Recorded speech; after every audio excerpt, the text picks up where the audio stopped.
All right, with a man that I am responsible for making who he is. No, I'm kidding. I'm totally kidding. He is everywhere, and you know him if you're a Bills fan. Eric Wood joins us now. Great to see you, brother. How are you doing, man? Doing great, Bull. How you been? I'm good, dude. I mean, you're everywhere, right? Podcasts and radio and TV, and you got to hit me. So Sam Castronova is a good friend, and he is a quarterback in the UFL. And he's trying to figure out if he's going to play in the UFL for, I think, maybe your team. Do you have some connection with the Louisville UFL? I'm sorry, Louisville UFL team? I do have a connection with them. I'm not sure exactly what my formal role will be, other than I'm an ambassador for the team now and trying to connect dots for them and help them prior figure out the venue and all of that. So I got some good buddies that work and run and own the NFL. That's all ran out of Dallas. So these teams aren't owned individually. So I've been hit up by a bunch of people saying, "Hey, can I get a tryout? This and that." I'm like, that all runs through Dallas. They'll figure out the teams and all that down there. For those of you that are watching, I did not call Eric and ask for a tryout. That did not happen, and I would not have gotten one. Just so you know.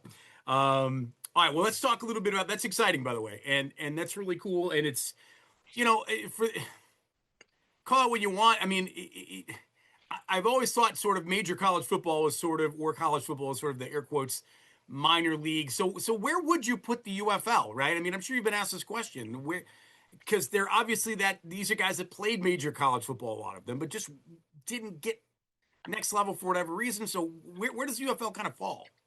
Yeah, I guess you could call it a spring pro football league, Okay. but what I would say is ideally it's a minor league system for the NFL, and Yeah. the college is making this the college game right now with transfers and NIL and no continuity at all, and guys leaving early and everything that's going into it. These guys are coming out less and less developed than they ever have, and because of that, there's a need for a league like the UFL.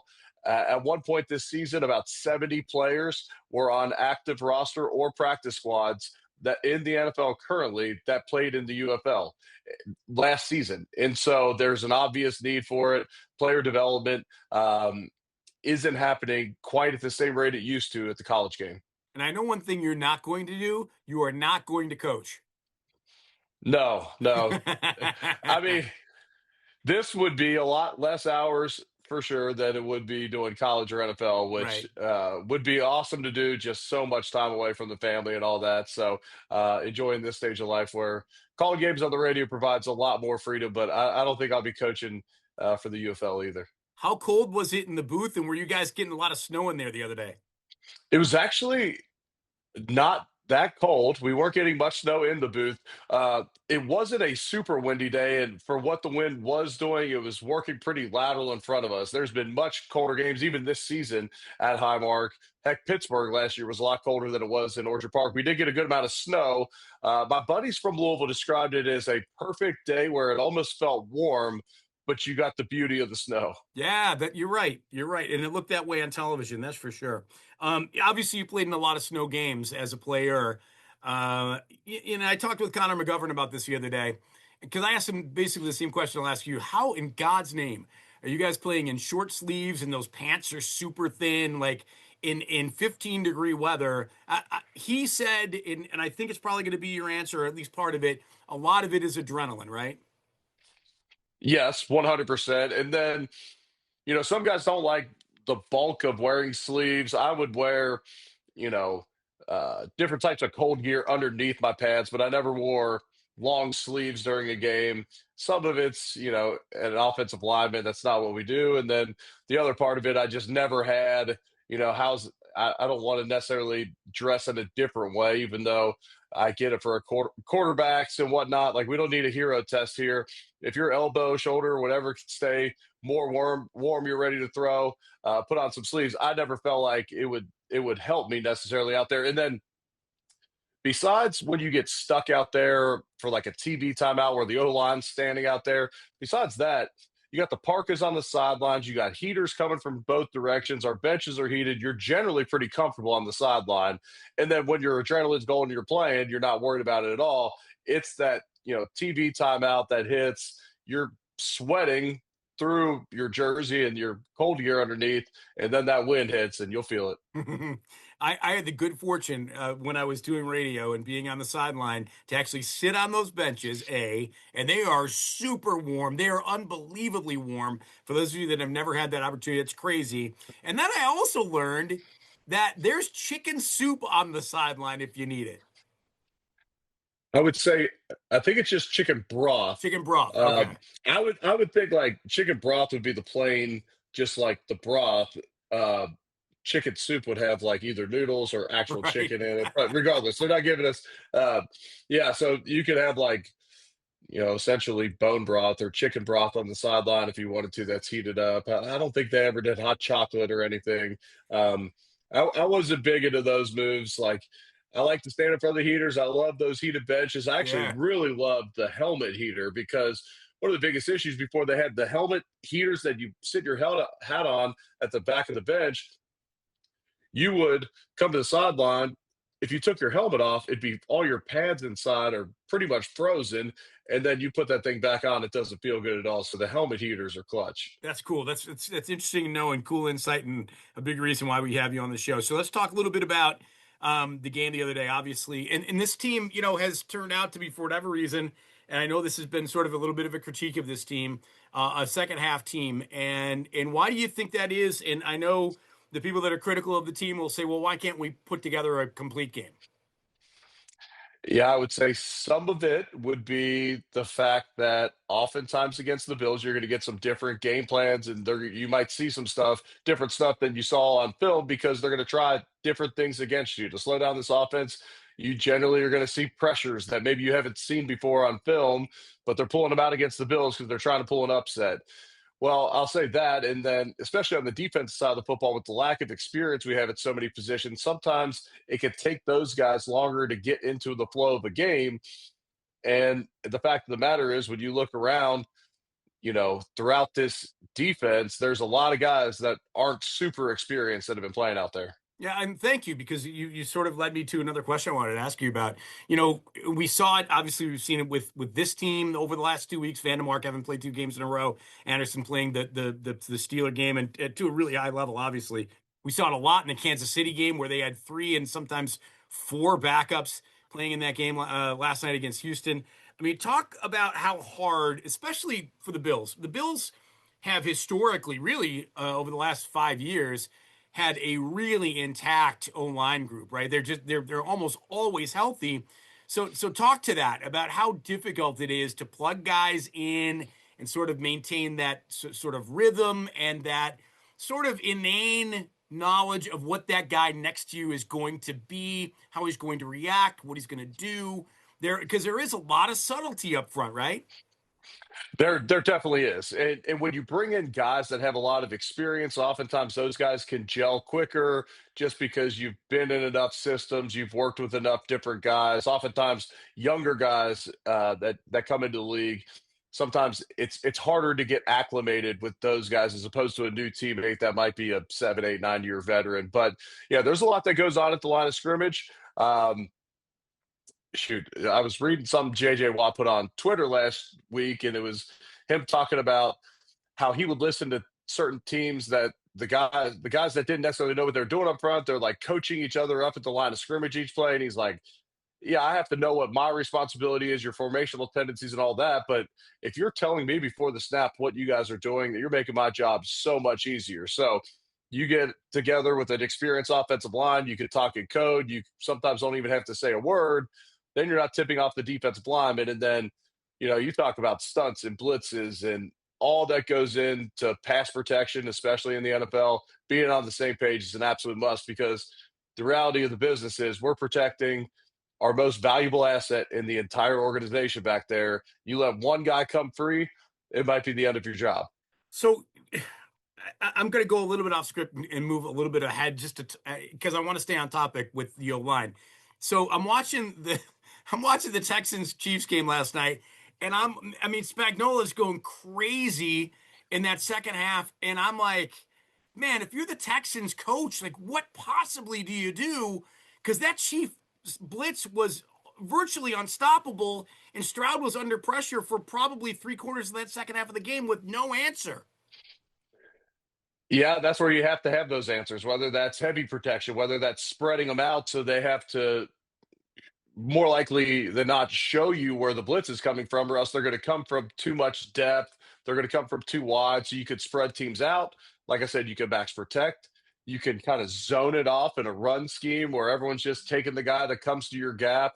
But ultimately, if you can't make a team pay, that's going to blitz you consistently, then they're going to keep lighting you up throughout the game. I was watching that game as well last night, and I was thinking the same thing. Okay, you got Nico Collins and Higgins on the outside. They're both 6'4". Max protect this thing and give them a shot. And if you could take the top off the defense once, you probably stop Spags from dialing these up over and over. Josh Allen at times, teams have blitzed him actually more this year than they have in the past. But the MO throughout his career is it's fine. You can blitz him. If you miss on the blitz, like on the 40-yard touchdown run in the fourth quarter yesterday, he's going to make you pay for a big one. Yeah, I could not believe I'm watching that play. Obviously, you were there, you saw it in front of your face, but I'm like, how does somebody possibly leave? Now, granted, Josh had to do a little bit of his own work in the pocket to get out of the pocket, but man, there was so much open real estate for arguably the most athletic quarterback in the league. How do you let that happen? Right. And Deion Dawkins took actually two guys off the left hand side. He goes out, blocks the defensive end. He comes back and slams into the linebacker. Josh splits those guys. That's a pretty rare instance there. What Al Golden, their defense coordinator, I'm assuming was thinking was, I'm going to bring one more than they have. We have a free rusher. If everyone stays in their lane, someone's going to be under duress. We'll hem them in. We'll be fine. Well, Josh splits the contained player and the blitzing linebacker because Dion nudges the linebacker, and then Josh is out the gate. Yeah, it was pretty remarkable. Of course, him playing Superman again. So it's two games in a row, in my opinion, that the defense turned a game around, right? I mean, they make gigantic plays in the Steeler game and then against Cincinnati, and the rest is history. Then just the energy of the stadium, the energy of the sideline, just kind of takes over. That's kind of how it's kind of been like this team's MO lately. Does that give you optimism for even better things going forward, knowing that the defense is talented enough and that the play calling, I suspect, from Bobby Babich has evolved to a place where they can make plays and they can turn games around on that side of the ball? Yeah, and I'll be honest. I think it starts with the run defense, and I know that's counterintuitive. We're not making these big plays off our run defense, but by being better these last two games, significantly better over these last 10 quarters against the run, then you put teams in position where they feel like they got to throw the ball more often. They got to put the ball in harm's way. It was actually a run play that Joe Burrow was throwing out of that Christian Bedford makes the pick six on the quarterback blitz. Last week against the Steelers, it was a play action play to start the second half because they're thinking we can't run the football effectively right now. And then, Bengals get the ball back and they're still up three, and they throw the first play of that drive because Chase Brown's averaging 3 or less yards a carry. So to me, it's correlative.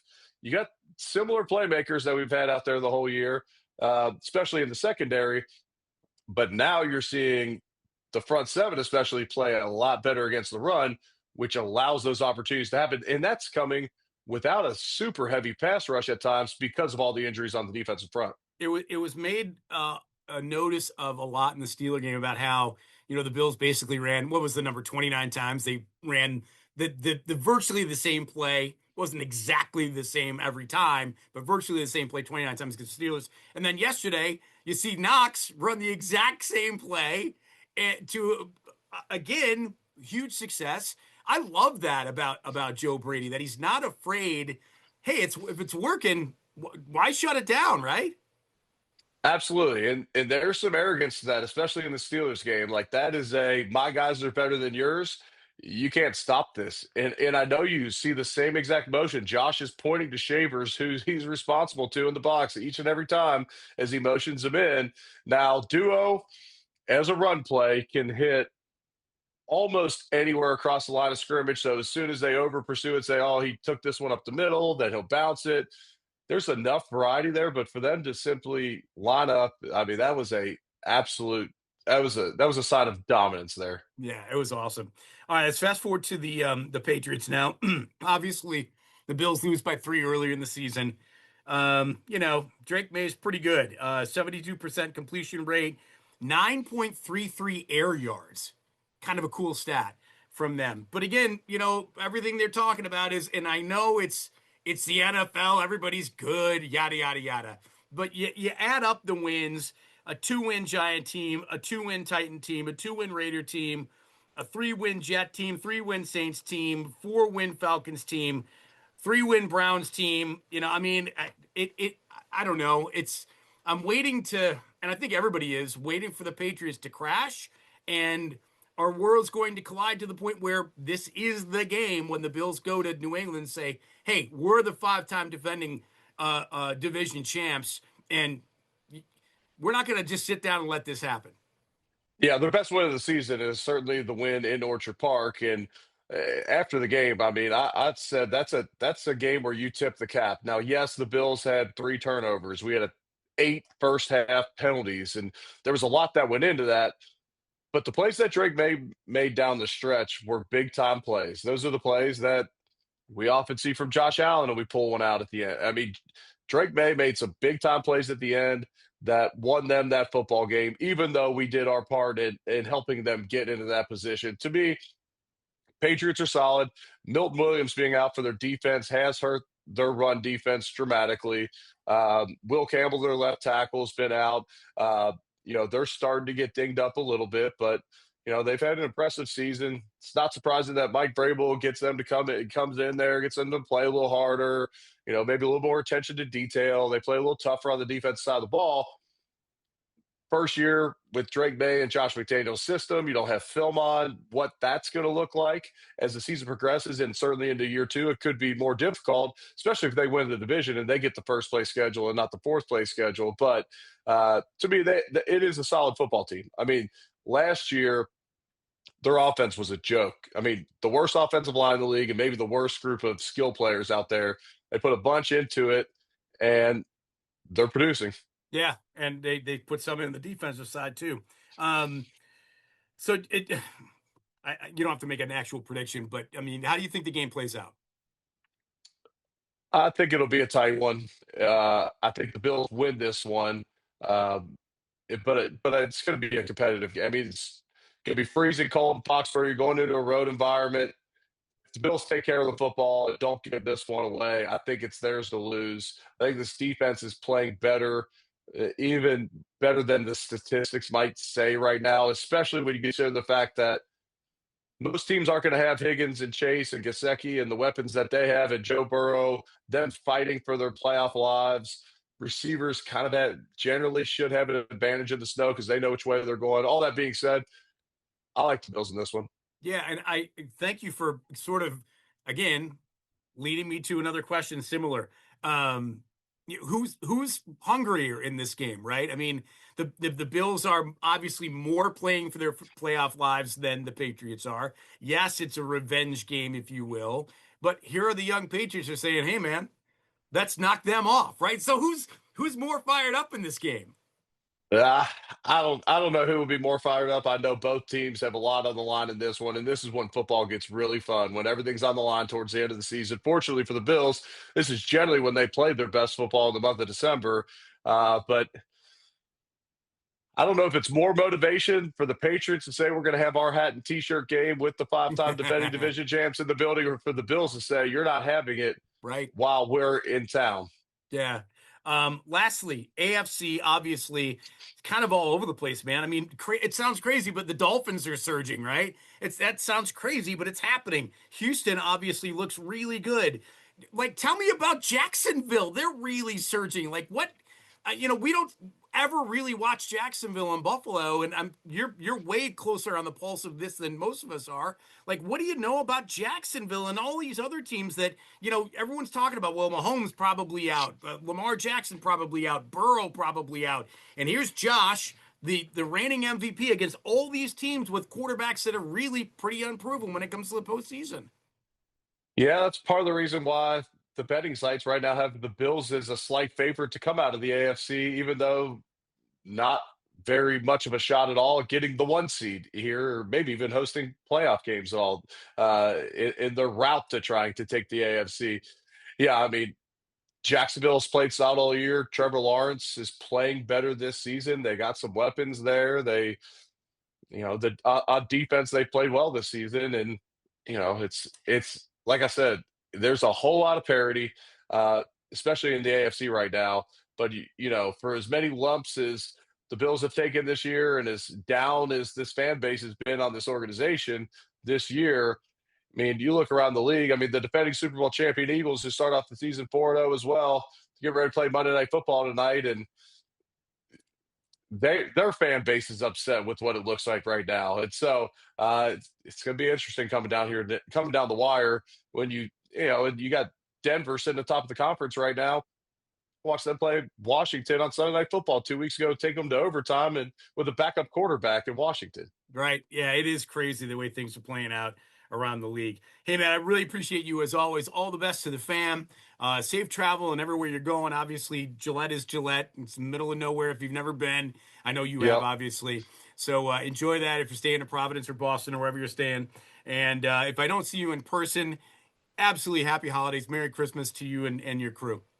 Yeah, likewise, brother. Always good to see you and catch up Really appreciate you. Thanks for doing this, man. for sure.